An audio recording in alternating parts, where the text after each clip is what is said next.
The stagecoach lurched to a violent stop in front of the general store, sending a cloud of dust billowing across Main Street. And from inside came a sound that Ryder Zimmerman had never expected to hear on that sweltering August afternoon in 1876. A woman's laughter, clear and bright as mountain water tumbling over stones. He straightened from where he had been leaning against the hitching post outside the saloon in Clifton, Arizona Territory, his hat pulled low against the harsh sun. The laughter came again, and despite himself, Ryder felt something shift in his chest, something he had thought long dead after 3 years of working cattle and trying to forget the war that had stolen his youth. The stagecoach door swung open, and the driver, old Pete Henderson, climbed down with a grin splitting his weathered face. "Got a special delivery for you, Zimmerman," he called out, and Ryder felt his stomach drop.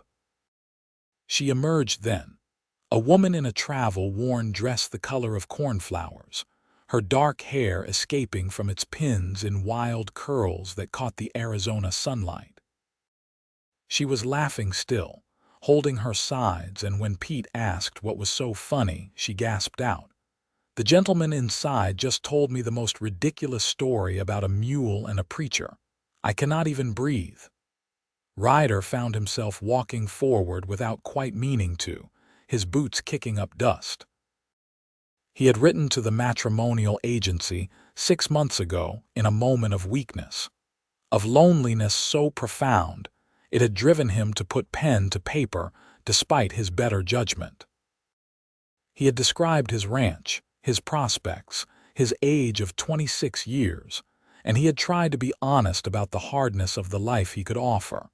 The woman's laughter faded as she caught sight of him, but her smile remained, warm and genuine.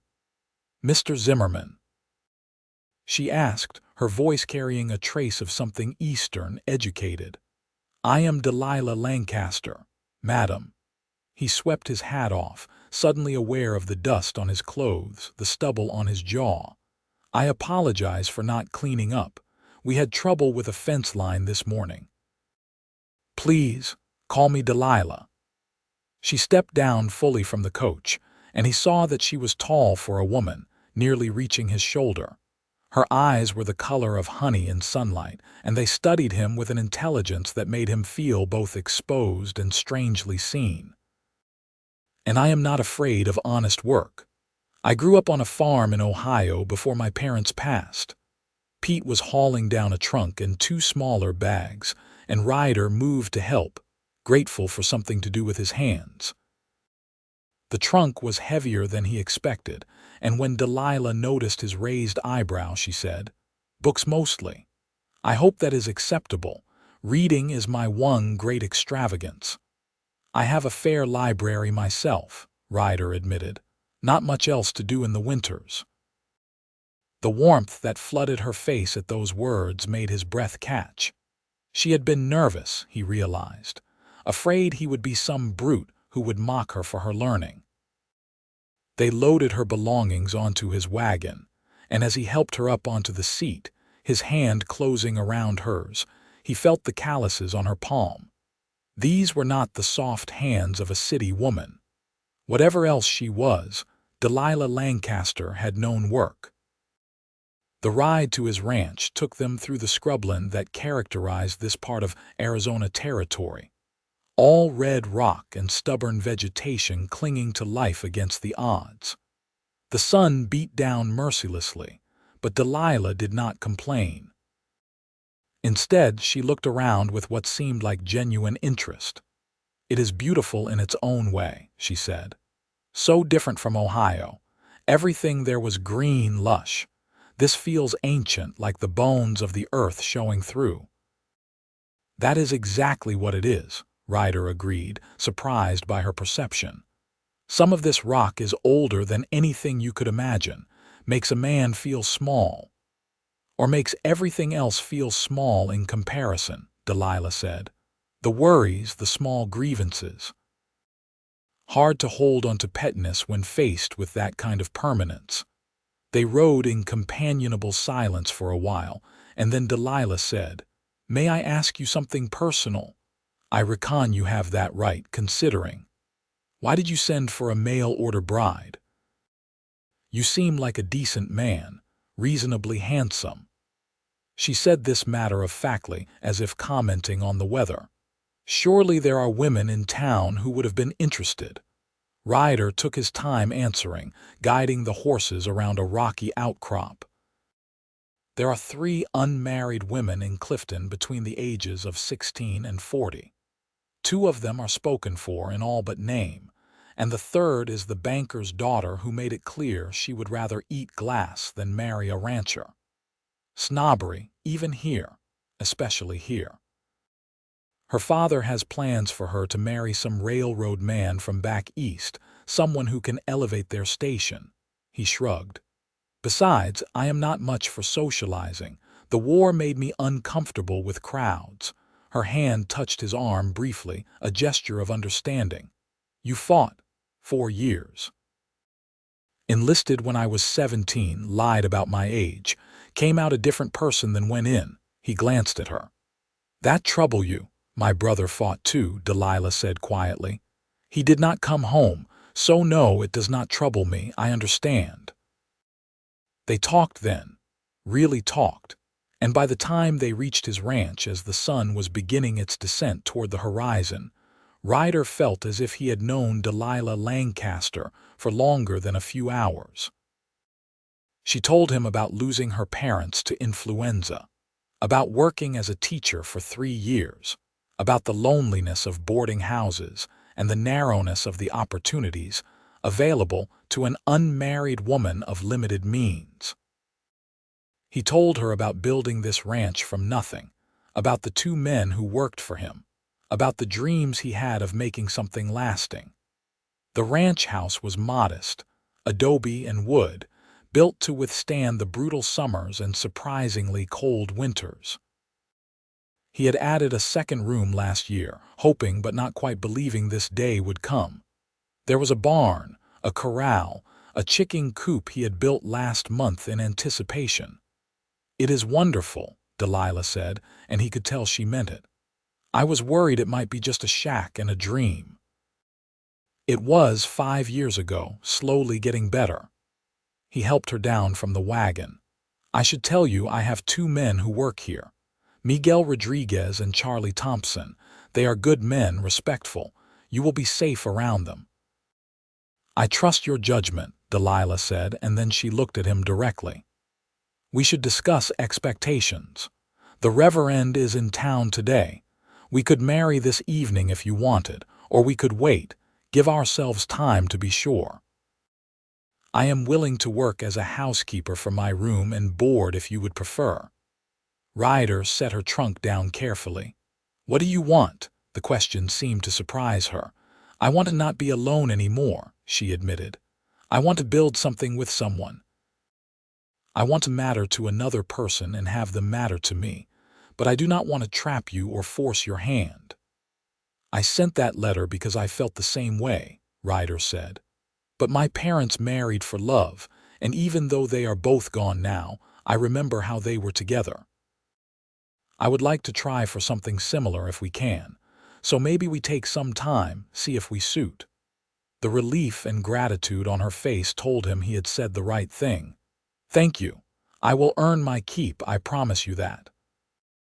That evening, as the sky turned purple and gold, Ryder introduced Delilah to Miguel and Charlie. Miguel was a quiet man of 40 who had worked cattle all his life. Charlie was younger, 23, and still carried the enthusiasm of youth.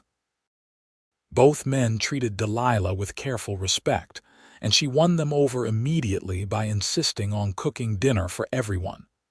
"You have been traveling all day," Ryder protested, "and you have been working. Besides, I need to learn my way around the kitchen." She was already tying on an apron she had produced from her bags. "Go, see to your animals. I will call when food is ready." The meal she produced was simple but good, biscuits and beans and salt pork with gravy. As they ate, Delilah asked Miguel and Charlie about their lives, their families, their thoughts on the ranch, and she listened to the answers with genuine attention. Ryder watched her bring these rough men out of their shells with her questions and her laughter, and he thought that maybe, just maybe, this could work. After dinner, Miguel and Charlie retreated to the bunkhouse, leaving Ryder and Delilah alone for the first time since arriving. He showed her the second room, which he had furnished with a bed, a dresser, and a small table with a lamp. "This is yours for as long as you want it," he said. "There is a lock on the door. You need never fear me coming in uninvited." Delilah looked at the room, then at him. "You are a good man, Ryder Zimmerman. I think I am very lucky." "I think we might both be," he said, and he meant it. The days that followed fell into a pattern that felt natural, as if they had been living this way for years rather than days. Delilah rose before dawn to make breakfast, and she proved to be an excellent cook, despite the limitations of the kitchen. She kept the house clean, tended the chickens with surprising efficiency, and in the afternoons, she would sit on the porch with a book, reading in the shade while the desert heat shimmered across the land. Ryder found himself manufacturing excuses to be near the house, to see her, to hear her voice. She had a way of narrating her thoughts aloud that he found endlessly entertaining. She would talk to the chickens as she fed them, tell stories to herself as she worked, and sometimes, when she thought no one was listening, she would sing in a clear, pretty voice that made his chest ache. One week after her arrival, Ryder came back to the house at midday to find Delilah in the barn, struggling with one of the horses. The animal, a mare named Copper, had always been skittish, and she was dancing sideways, eyes rolling. "Easy," Delilah was saying, her voice calm despite the fact that she was clearly frightened. "Easy, girl. I just want to brush you." "She does not like sudden movements," Ryder said from the doorway, and Delilah jumped. Copper reared slightly, and Ryder moved forward quickly, catching the lead rope and bringing the horse under control with practiced ease. "There now. Nobody is going to hurt you." "I am sorry," Delilah said, stepping back. "I wanted to help, but I may have made things worse. You were doing fine." "Copper is just particular." He kept his voice low, soothing, and the mare gradually settled. "You ride." "Not since I was a girl, and never anything like her. The farm horses were much calmer." "Would you like to learn? I mean, really learn. You are living on a ranch now." "Would be useful to know how to handle a horse." Delilah's face lit up. "I would love that, if you have time to teach me." So began the riding lessons, a stolen hour each afternoon when the worst of the heat had passed. Ryder started her on Biscuit, an old gelding with the patience of a saint, and he watched as Delilah's confidence grew day by day. She had good instincts, he noted, and she was not afraid of the work. When Biscuit threw her the first time, she got up laughing, brushing dust off her borrowed trousers. "Again," she said, her eyes bright with determination, and Ryder felt something twist in his heart. "You are fearless," he said, helping her back up. "Not fearless, just tired of being afraid." She settled into the saddle. "For 3 years after my parents died, I lived so carefully, so small. I taught my classes, I stayed in my room, I barely existed. I do not want to live like that anymore." Ryder understood that impulse more than he could say. After the war, he had come west specifically to stop living in the shadow of what he had seen, what he had done. He had wanted to build instead of destroy, to create life instead of ending it. By the end of the second week, Delilah could ride well enough to accompany Ryder on his rounds of the ranch. They rode out in the early morning when the air was still cool and the light was golden, and he showed her the breadth of his land, the water sources he had fought to secure, the pastures where his cattle grazed. "It is bigger than I imagined," she said, shading her eyes to look across the red rock landscape. "How much land do you have?" 500 acres. Some of it is not much good for anything but looking at, but there is enough water and grass to support a decent herd." He pointed to the north. "That is where I want to expand eventually. There is a valley there that would be perfect for horses. I would like to start breeding them, selling to the cavalry and the ranches that are starting to grow around here." "You have really thought about the future," Delilah said. "A man has to have something to work toward.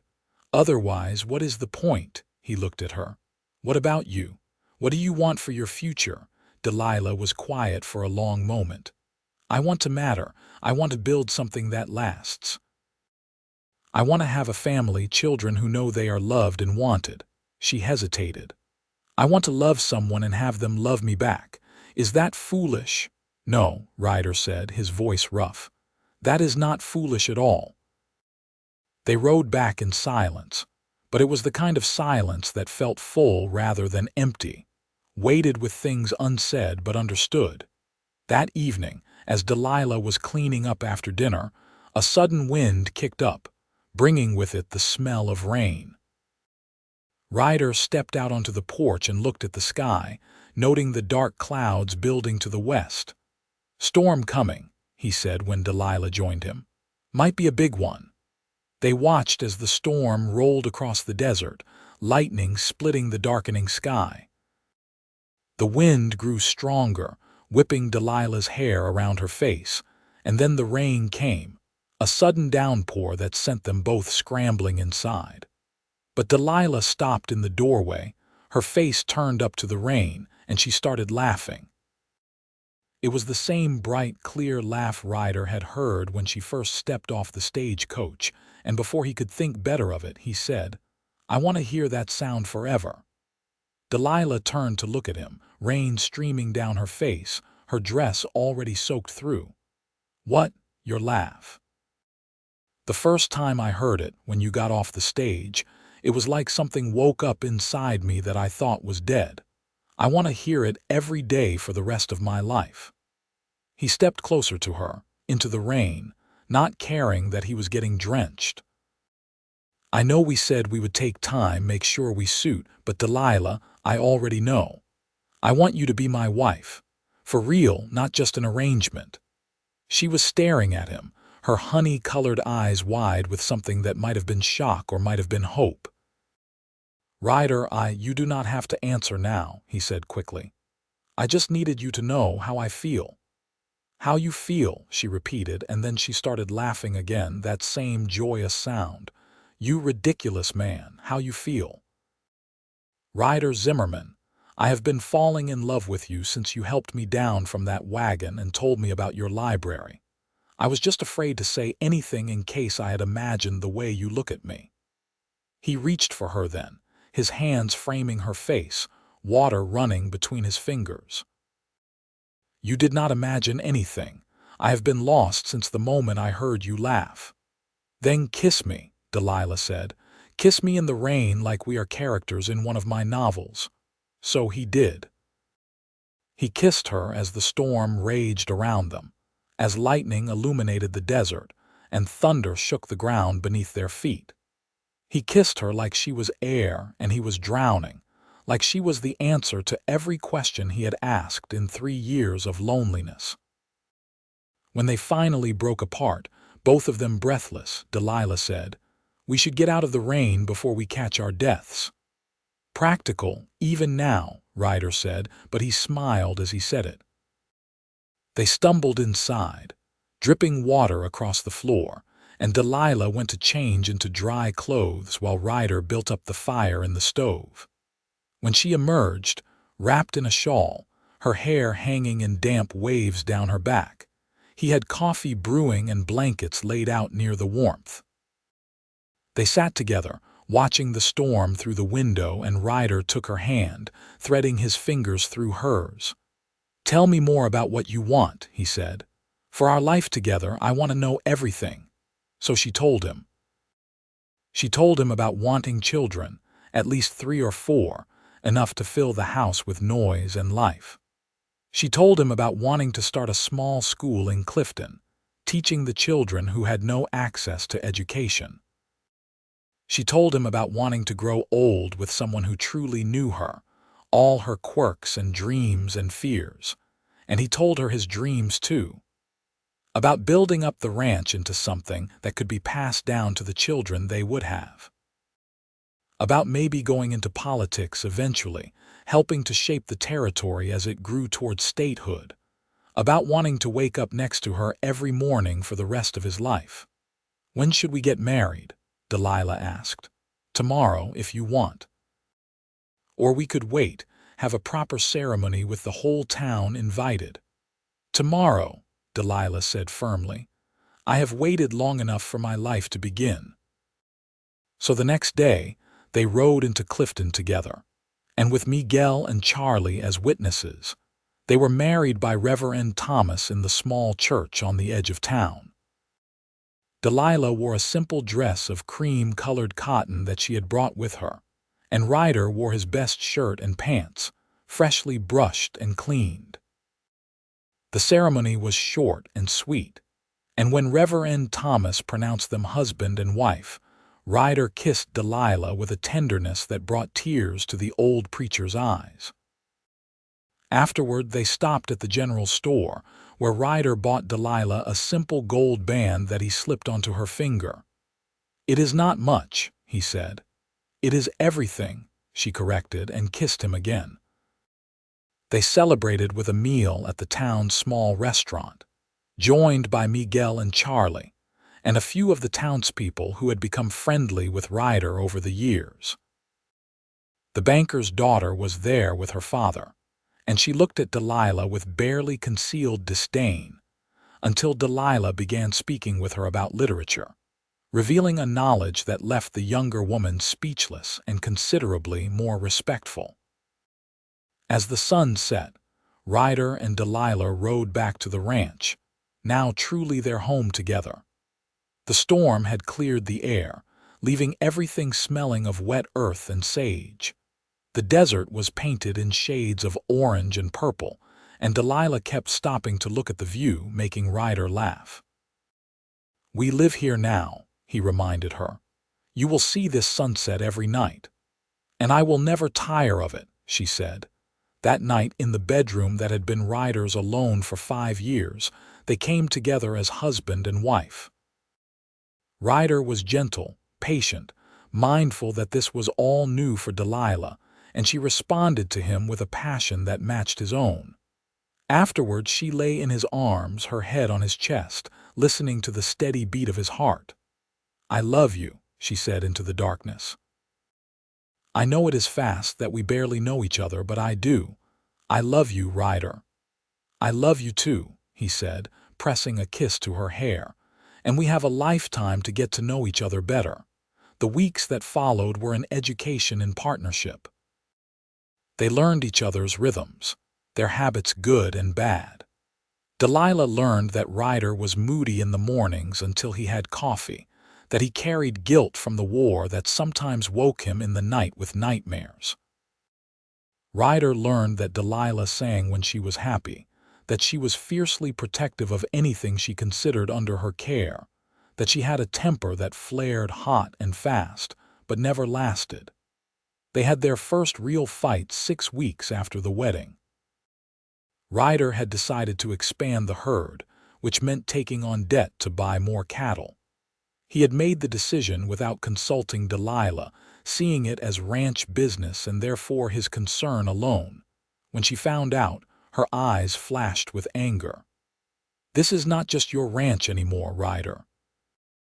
I am your wife, your partner. Decisions that affect our future should be made together." "I have been running this place alone for 5 years," he shot back. "I do not need permission to make business decisions. I am not asking you to get permission. I am asking you to respect me enough to include me in important choices." She crossed her arms. "Or did you just want a housekeeper and a bed warmer?" That stopped him cold. "You know that is not true." "Then act like it." She turned to walk away, then paused. "My father always discussed major decisions with my mother. They were a team. I thought that was what we were building here." She left him standing there, feeling about 2 inches tall. He found her an hour later in the barn, brushing down copper with fierce, angry strokes. The mare, surprisingly, was standing still for it. "You are right," Ryder said. "I am sorry. I was wrong to make that decision without talking to you first." Delilah kept brushing. "You were treating me like a child. I know. I am not used to having a partner, to considering someone else in my plans." He stepped closer. "But I want to learn. I want us to be a team like your parents were. Will you forgive me?" She set down the brush and looked at him. "Will you really change? Or will you just apologize and then do the same thing next time?" "I will really change, and you have my permission to knock me upside the head if I forget." He offered a small smile. "Hard if necessary." That got a reluctant laugh from her, and she moved into his arms. "I do not want to fight with you, but I also will not be ignored or dismissed." "Never again," he promised, and he meant it. From that day forward, Ryder made a conscious effort to include Delilah in all major decisions. They discussed the cattle purchase, the possibility of hiring another hand, the repairs that needed to be made to the barn before winter. Delilah had a good head for numbers, he discovered, and she could see problems he missed. Together, they made the ranch more profitable than it had ever been under his sole management. As autumn painted the desert in new shades of gold and red, Delilah began making plans for her school. She started by teaching the children of a few nearby ranches, holding classes in their home on Saturday mornings. Soon, she had 10 students ranging in age from 6 to 14, and the joy on her face as she taught them reading and arithmetic made Ryder's heart swell with pride. Winter came, mild by Eastern standards but cold enough that they needed the fire burning most days. Delilah had brought her books out of storage, and she lined the shelves that Ryder had built, organizing them by subject and author. In the evenings, they would sit together by the fire, reading or talking, and Ryder thought that he had never been happier. It was in early February, as the worst of the winter was fading, that Delilah told him she was pregnant. She had been feeling ill in the mornings for several weeks, and when the doctor in Clifton confirmed her suspicions, she rode home with her heart pounding with excitement and fear. Ryder was fixing a section of fence when she found him. She climbed down from Biscuit and walked over, and he knew immediately that something was different by the look on her face. "What is it?" he asked, dropping his tools. "Are you all right?" "I am better than all right." She took his hands and placed them on her still flat stomach. "I am carrying our child. We are going to be parents." For a moment, Ryder could not speak. He just stood there, his hands on her belly, trying to process the enormity of what she had said. Then a grin split his face, and he picked her up and spun her around, making her shriek with laughter. "We are having a baby," he said, setting her down carefully as if she might break. "Delilah, we are having a baby." "I know," she said, laughing and crying at the same time. "I am terrified and excited, and I do not know what to do with all these feelings." "Me neither," Ryder admitted. "But we will figure it out together." The pregnancy progressed smoothly. Delilah continued teaching until her 6th month, when the journey to and from the ranch became too uncomfortable. She spent her days preparing for the baby, sewing tiny clothes and blankets, reading every book on child rearing she could get her hands on. Ryder became almost comically protective, refusing to let her do any heavy lifting and worrying every time she so much as sneezed. "I am pregnant, not made of glass," she told him exasperately one evening when he had tried to stop her from hanging laundry. "I just want to keep you safe, both of you."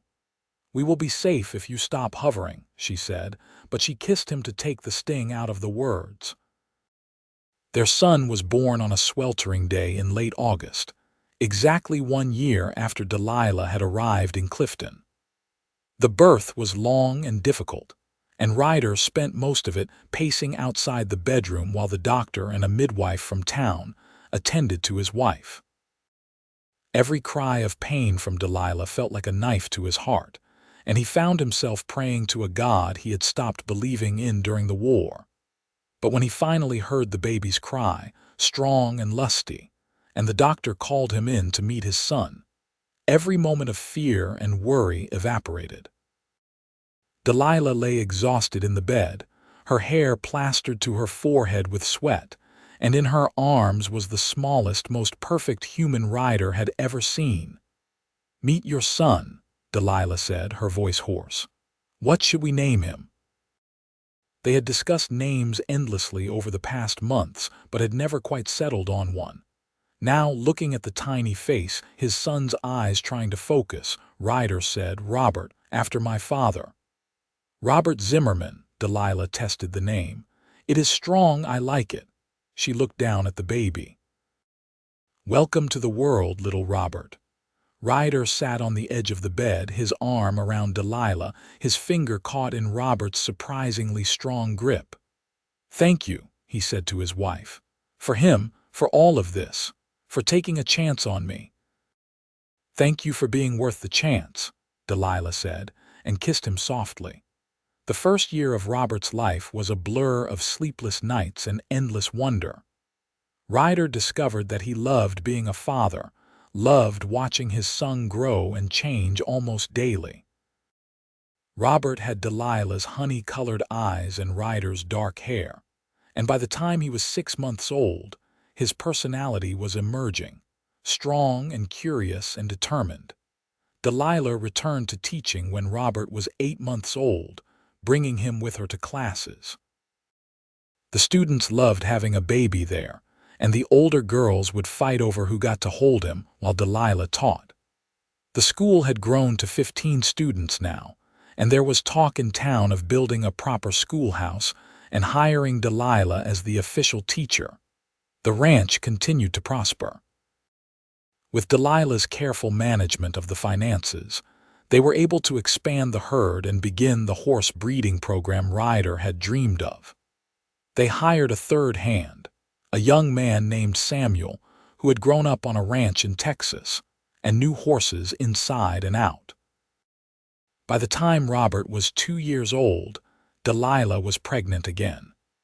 This time the pregnancy was easier, and their daughter, Ruth, was born in the spring with considerably less drama than her brother's arrival. She had Ryder's dark eyes and Delilah's smile, and Robert was fascinated by her, wanting to hold her and help care for her constantly. "We have a real family," Delilah said one evening as they sat on the porch, watching Robert play in the yard while Ruth slept in her mother's arms.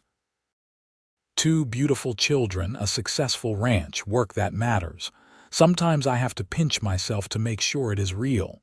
"It is real," Ryder said, pulling her close. "We built this together, all of it. You ever think about that first day, when I stepped off the stage coach all the time? I was so nervous I thought I might be sick, and then I heard you laughing, and it was like the sun coming out after a long winter." "I was laughing at a silly joke," Delilah said. "I had no idea it would change my entire life." "Mine too," Ryder said. "Best sound I ever heard." As the years passed, the Zimmerman family continued to grow, though not with more children. Instead, they grew in influence and reach. The schoolhouse was built, with Delilah as the head teacher, serving children from Clifton and all the surrounding ranches. She hired 2 assistants and developed a curriculum that was considered progressive for the territory. Ryder became increasingly involved in local politics, advocating for the rights of smaller ranchers against the larger cattle companies that were beginning to dominate the territory. He worked to ensure fair access to water and grazing lands, and his reputation for honesty and fairness made him a respected voice in the community. Robert grew into a serious, thoughtful boy who loved books as much as his mother did, but also had his father's instincts for ranching. Ruth was wild and fearless, happiest when she was on horseback racing across the desert. Together, the children were the heart of the ranch, filling it with laughter and noise and life. When Robert was 10 and Ruth was 8, a drought hit the Arizona territory. For 2 years, rain was scarce and the land dried up, turning to dust. Many ranchers lost everything, unable to feed their herds or pay their debts. Ryder and Delilah struggled along with everyone else, but their careful financial management and Ryder's foresight in securing multiple water sources meant they weathered the drought better than most. They also helped where they could. Delilah organized the women of Clifton to provide food and supplies to families who were struggling. Ryder bought cattle from ranchers who were going under, paying fair prices when others were trying to take advantage. It cost them dearly, eating into their savings, but they both agreed it was the right thing to do. "We could have had that new barn," Ryder said one night, going over the books with Delilah. "The barn can wait," she said firmly. "People cannot."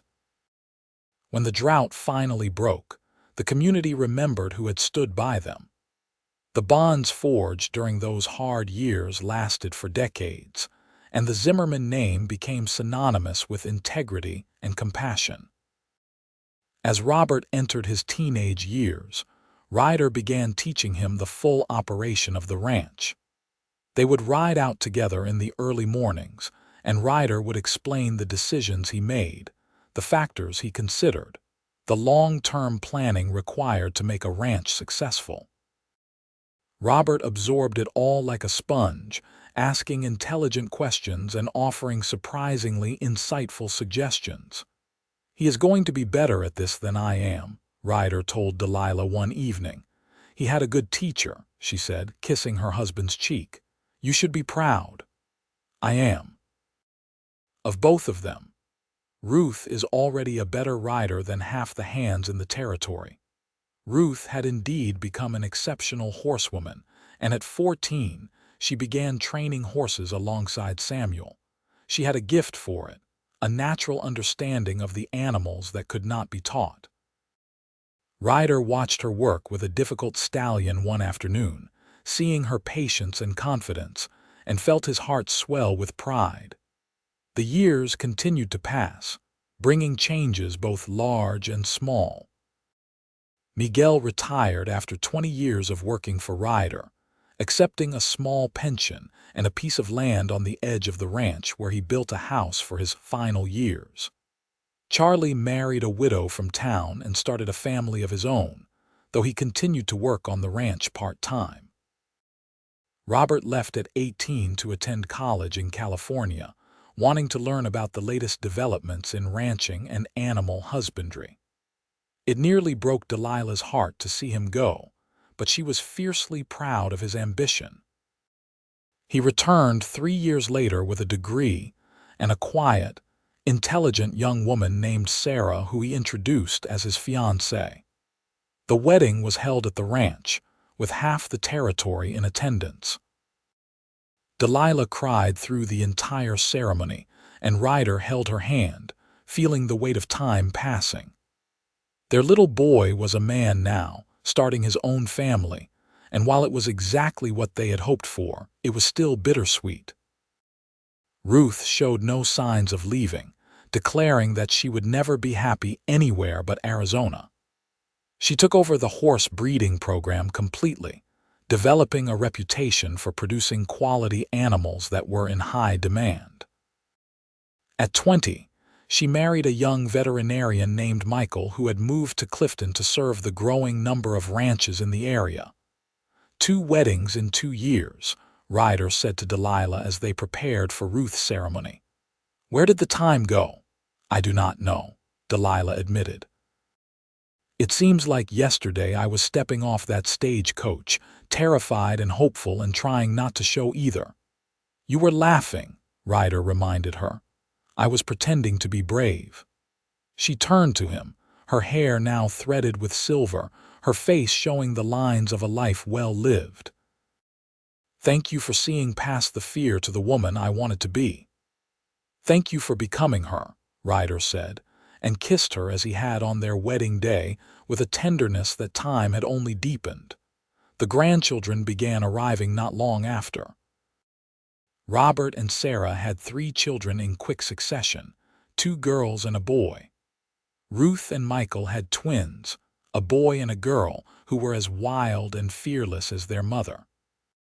The ranch house, which had seemed so spacious when it was just Ryder and Delilah, now rang with the voices of children and grandchildren, especially during Sunday dinners when everyone gathered together. Ryder, now in his 60s, still worked the ranch but had turned over most of the daily operations to Robert. He spent his time on long-term planning, on mentoring the younger ranchers in the area, and on spoiling his grandchildren outrageously. Delilah had retired from active teaching, but still tutored students who needed extra help, and she had finally begun writing the book about education on the frontier that she had been planning for years. They were sitting on the porch one evening, watching the sunset paint the desert in familiar shades of orange and purple when Delilah said, "Did you ever imagine this? When you wrote that letter to the matrimonial agency?" Ryder thought about it. "No. I hoped for companionship, maybe respect. I never imagined this much life, this much joy, this much love." "I am glad I laughed that day," Delilah said. "Glad you heard it." "Best sound I ever heard," Ryder repeated as he had said so many times over the years. "Still is. Even with my voice getting creaky with age," Delilah teased. "Especially then. It means we made it, built the life we wanted, together." As if to prove him right, a burst of laughter came from inside the house where Ruth was telling her twins a story. The sound was clear and bright, so like Delilah's laugh from that first day, and Ryder smiled. "There it is again," he said. "That sound, echoing through the generations. We did good, didn't we?" Delilah asked. "We did better than good. We built something that will last long after we are gone." They sat in comfortable silence, hands clasped, watching the sun sink below the horizon. Inside, the family was gathering for dinner, their voices a warm hum of conversation and laughter. The ranch stretched out around them, solid and prosperous, a testament to decades of hard work and partnership. Robert came out onto the porch. "Dinner's ready. You two coming in?" "In a minute," Ryder said. "Your mother and I are just enjoying the view." Robert smiled, understanding what they were really enjoying, the weight and warmth of a life well lived, and went back inside. "Do you have any regrets?" Delilah asked. Ryder considered the question seriously, as he did all her questions. "I regret the years before you came. I regret not knowing this happiness sooner, but I do not regret the path that brought us together, even the hard parts. They made us who we are." "I regret nothing," Delilah said firmly. "Losing my parents was terrible, and those lonely years after were hard, but they led me here to you, to this life. I would not change a single thing, not even my stubbornness, especially not your stubbornness. It means you never gave up on the ranch, on us, on building something lasting." She squeezed his hand. "Come on, old man. Let us go have dinner with our family." They rose, moving a bit more slowly than they once had, but still moving together, still in step after all these years. As they reached the door, Ryder paused and pulled Delilah back for a kiss. "What was that for?" she asked, smiling. "For laughing on that August day 35 years ago, for taking a chance on a lonely cowboy, for every day since." "Best decision I ever made," Delilah said. "Second best," Ryder corrected. "The best was saying yes when I asked you to marry me." "That was your decision, not mine." Then we both made the best decision of our lives that day. They went inside to join their family, to the table laden with food and surrounded by children and grandchildren. As they said grace, Ryder looked around at the faces, seeing his own features and Delilah's reflected in various combinations, seeing the legacy they had built not just in land and cattle but in love and family. After dinner, as tradition dictated, there was music. Robert played the guitar he had learned on as a child, and Sarah sang in a clear, sweet voice. The grandchildren danced and played, their laughter filling the house. And when Ruth convinced Delilah to sing the song she used to sing to the children when they were small, Delilah's voice, weathered but still true, brought tears to several eyes. As the evening wound down and families began heading to their own homes, Ryder and Delilah stood on the porch, waving goodbye. The stars were brilliant overhead, as they always were in the clear desert sky, and a soft breeze carried the scent of sage. "Another good day," Delilah said, leaning against her husband. "Another good day," Ryder agreed. "There have been so many of them, and many more to come, I hope." "As many as we get," Ryder said, "and I will treasure every single one as long as I get to spend it with you." They went to bed that night as they had for 35 years. Curled together in the bed, they shared, comfortable and content in each other's presence. And in the morning, they would rise as they always did, ready to face another day of the life they had built together, a life that had started with laughter and had been filled with it ever since. Years continued to pass, gentler now, marked by the changing seasons and the growing grandchildren rather than by dramatic events. Ryder's hair turned completely white and his movements grew slower, but his mind remained sharp. Delilah's eyesight began to fail, requiring her to wear spectacles for reading, but her spirit remained undimmed. They celebrated their 40th anniversary with a party that drew people from across the territory. The governor sent a letter of congratulation. The local newspaper did a feature story about their life together, about how a mail-order bride and a lonely cowboy had built one of the most successful ranches in Arizona, had raised 2 accomplished children, and had become pillars of their community. "Listen to this," Delilah said, reading the article aloud to Ryder. "They call us a testament to the enduring power of love and partnership in the American West. Isn't that something?" "Sounds about right to me," Ryder said, looking at his wife over his own spectacles. Even with her hair silver and her face lined with age, he still saw the laughing woman who had stepped off the stagecoach 40 years ago. On their 45th anniversary, it was just the two of them, a quiet celebration at home. They had dinner by candlelight, and afterward they danced in the living room to music only they could hear, moving slowly in the space they had shared for so many years. "You remember our wedding night?" Delilah asked. "Every detail. You were so beautiful, still are, liar. I am old and wrinkled. You are distinguished and well-loved. There is a difference." She laughed then, that same bright laugh, and Ryder pulled her closer. "There it is," he murmured. "My favorite sound in all the world. You have been saying that for 45 years. And I will keep saying it for however many years we have left. It never stops being true." When Ryder was 75, he had a heart attack while out riding the ranch. Robert found him and got him home, where the doctor declared it minor but serious enough to require rest and reduced activity. Ryder chafed at the restrictions, but Delilah was firm. "You are not leaving me," she told him sternly, holding his hand as he recovered. "We have a bargain, remember. Forever means forever." "I am not planning on going anywhere," Ryder assured her. "Still too much life left to live." And he meant it. He recovered, though he never quite regained his full strength. But he adapted, finding new ways to contribute, new roles to fill. He spent more time with the grandchildren, teaching them the history of the ranch and the territory. He worked with Robert on long-term plans for the ranch's future. He sat with Delilah in the evenings, reading or talking or simply being together in comfortable silence. When Ruth's twins graduated from college, both declaring their intention to return and work on the ranch, Ryder felt a profound sense of satisfaction.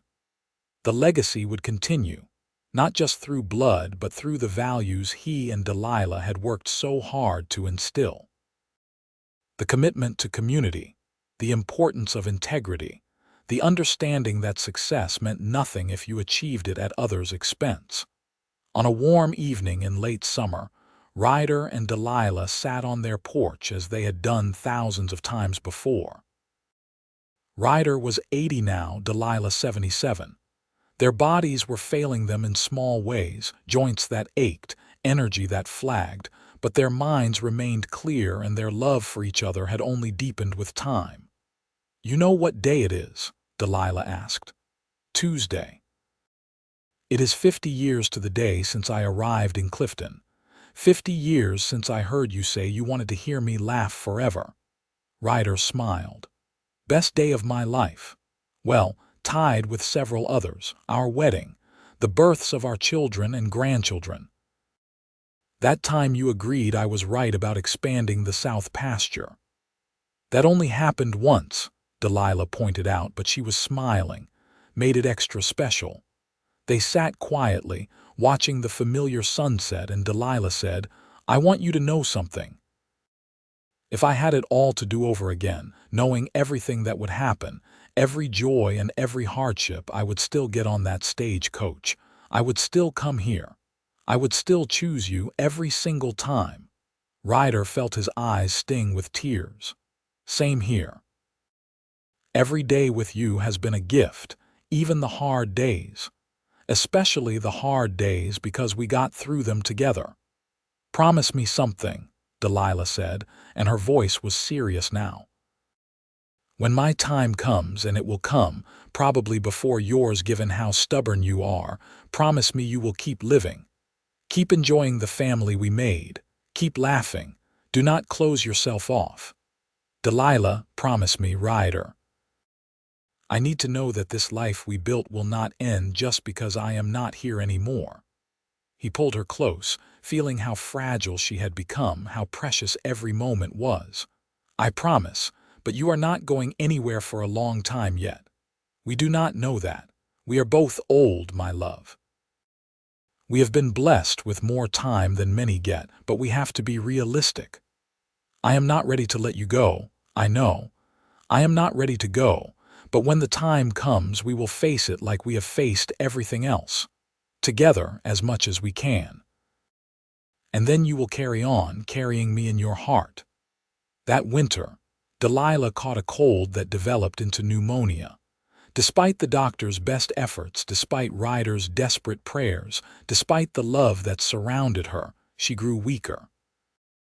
The family gathered, children and grandchildren filling the house one last time, and Delilah held court from her bed, dispensing wisdom and love in equal measure.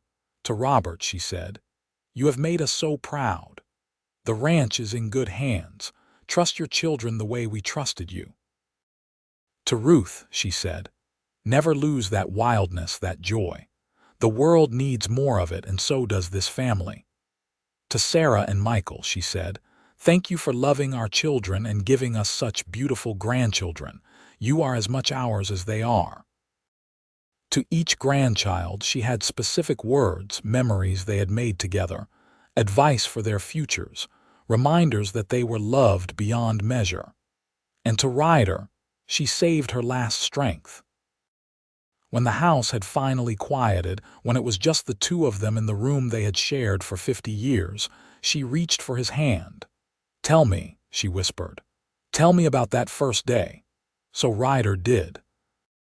He told her about seeing the stagecoach arrive, about hearing her laughter ring out like music, about how something dead inside him had suddenly come alive. He told her about thinking she was the most beautiful woman he had ever seen, about being terrified she would take one look at him and his rough life and get back on that stage. "I never considered it," Delilah murmured. "Not once. I knew the moment you took off your hat and looked at me with those serious dark eyes that I was home. You made this place a home. Before you, it was just a house, just a ranch. You brought life and laughter and love. You brought everything that matters." "We brought it together," Delilah corrected weakly. "Partnership, remember? Everything we did together." "Everything," Ryder agreed, tears streaming down his face now. "I am not afraid," Delilah said. "I have had such a good life, such a full life, more than I ever dreamed possible. And I got to spend it all with you." "I love you," Ryder said, his voice breaking.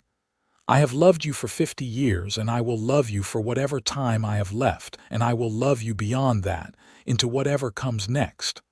"I love you too," Delilah said. "Thank you for being exactly who you are. Thank you for hearing my laugh and wanting to hear it forever. You got your wish, my love. You will hear it forever, echoing in our children, our grandchildren. I will always be laughing somewhere in your world." She closed her eyes then, a small smile on her face, and as the sun rose over the desert she had grown to love, Delilah Lancaster Zimmerman took her last breath, her hand held safely in her husband's, surrounded by love. The funeral was attended by what seemed like half the territory. For 3 days, people came to pay their respects, to share stories of how Delilah had touched their lives. Students she had taught, now adults with children of their own, spoke of how she had opened worlds for them. Women she had helped during the drought spoke of her generosity and strength. Children spoke of her kindness and her laughter. And through it all, Ryder stood tall, accepting condolences, thanking people for coming. He did not break down, not publicly. He had made Delilah a promise, and he intended to keep it. But alone at night, in the bed that felt impossibly empty, he allowed himself to grieve. He held her pillow and breathed in the faint scent of her perfume that still lingered. He looked at the last book she had been reading, bookmarked at page 237, forever unfinished. He touched her hairbrush, still holding a few silver strands. "I do not know how to do this without you," he told the empty room. "I know I promised to keep living, but I do not know how." The answer came not from Delilah, but from his family. They surrounded him with love and care, making sure he was never alone for long. Robert came by every day, ostensibly to discuss ranch business, but really just to be with his father. Ruth brought her children to visit, filling the house with noise and life. The grandchildren climbed into his lap and asked him to tell stories about their grandmother. And slowly, painfully, Ryder began to heal. He would never stop missing Delilah, never stop feeling the ache of her absence. But he found he could remember her without falling apart, could tell stories about her that made people laugh rather than cry. 6 months after Delilah's death, on what would have been their 51st anniversary, Ryder gathered the family together. "Your grandmother asked me to keep living, to keep being part of this family. She asked me not to close myself off. So I am making a promise to all of you, the same promise I made to her. I will be here, present and engaged, for as long as I am able. This family was the greatest achievement of our lives, and I will not dishonor her memory by abandoning it now."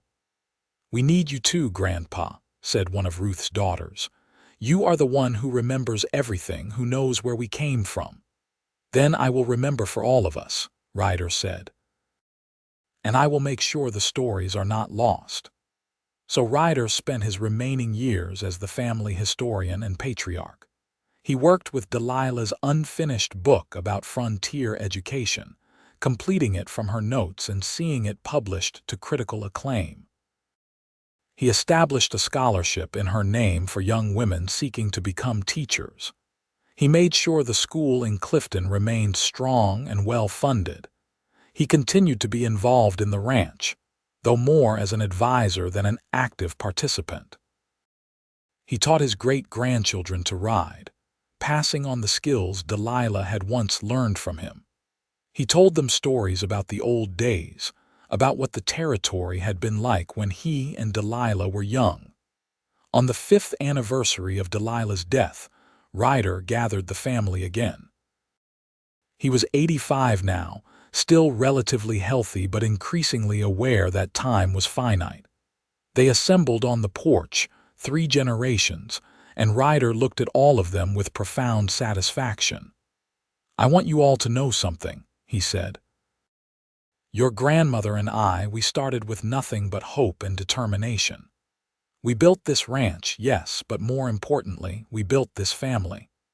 You are our legacy, every single one of you. The love in this family, the way you support each other, the values you hold, that is what we really created. The ranch is just land and cattle. You are what matters." "You and Grandma taught us what love looks like," Robert said. "How to be partners, how to build something lasting. Everything we have, we owe to you." "You do not owe us anything," Ryder said. "You have already given us more than we could have hoped for. You have lived good lives, raised good children, carried on what we started. That is all we ever wanted." That night, alone in his room, Ryder looked at the photographs that covered the walls. Delilah on their wedding day, young and radiant. The two of them with infant Robert, both looking terrified and thrilled. Family portraits from over the years, showing them aging, the family growing. The last photograph of Delilah, taken on their 50th anniversary, her smile still bright even as her body failed her. "We did it," he told her photograph. "We built exactly the life you wanted, the family, the love, the legacy, and I kept my promise. I stayed present. I stayed engaged. I kept living, even though there were days I did not want to." He paused, as if listening for a response, and in the quiet house, he could almost hear it, her laughter, bright and clear as it had been 55 years ago when she stepped off that stage coach. "I still love that sound," he murmured. "Still the best thing I ever heard." Ryder Zimmerman lived to be 88 years old. He died peacefully in his sleep on a spring morning, the desert blooming outside his window. The family found him with a smile on his face, one hand stretched out across the bed as if reaching for someone. At his funeral, the church could not hold everyone who came to pay respects. 4 generations of Zimmermans were there, along with seemingly half the state of Arizona. People spoke of his integrity, his generosity, his wisdom, but it was Ruth who spoke the words that mattered most. "My father loved my mother with a devotion that was absolute and eternal," she said. From the moment he heard her laugh, he knew she was his future. They built a life together based on partnership and respect, and a love that only grew stronger with time. They showed all of us what marriage should look like, what family should look like. And now they are together again, and I imagine wherever they are, she is laughing and he is smiling, exactly as they always were. They buried Ryder next to Delilah on a hillside overlooking the ranch, under the endless Arizona sky they had both loved. The headstones were simple, listing their names and dates, and the words Ryder had chosen: partners in life, partners forever. The ranch continued to thrive under Robert's management and eventually under his children. The school in Clifton still bore Delilah's name, and her scholarship had sent dozens of young women to college to become teachers. The stories of Ryder and Delilah became family legend, told and retold to each new generation. And sometimes, on quiet summer evenings when the wind blew just right across the desert, the family swore they could hear it, a woman's laughter, clear and bright and full of joy, echoing across the land. And they remembered the cowboy who had heard that sound and known he wanted to hear it forever, and the woman who had given him that, and so much more. Their love story became part of the history of Arizona, a testament to the fact that sometimes the greatest adventures begin with the smallest moments. A woman laughing as she steps off a stagecoach, a man looking up and knowing his life is about to change, 2 strangers deciding to take a chance on building something together that would last not just a lifetime, but for generations to come. The ranch still stands today, run by the 5th generation of Zimmermans, every one of them a descendant of that mail-order bride who arrived laughing and the cowboy who wanted to hear that sound forever. And in the house, carefully preserved, are the letters they wrote to each other during their courtship, Delilah's teaching materials, Ryder's journals, and hundreds of photographs documenting a love that began with hope and grew into something extraordinary. Every year, on the anniversary of Delilah's arrival in Clifton, the family gathers at the ranch. They share a meal, tell the old stories, and raise a glass to the couple who started it all. And as the sun sets over the desert, painting the sky in shades of orange and purple just as it did more than 100 years ago, someone always says, "Listen." And in the desert wind, in the rustle of the sage, in the distant call of a hawk, they hear it, that laughter, eternal and joyous, the sound of a love that truly did last forever.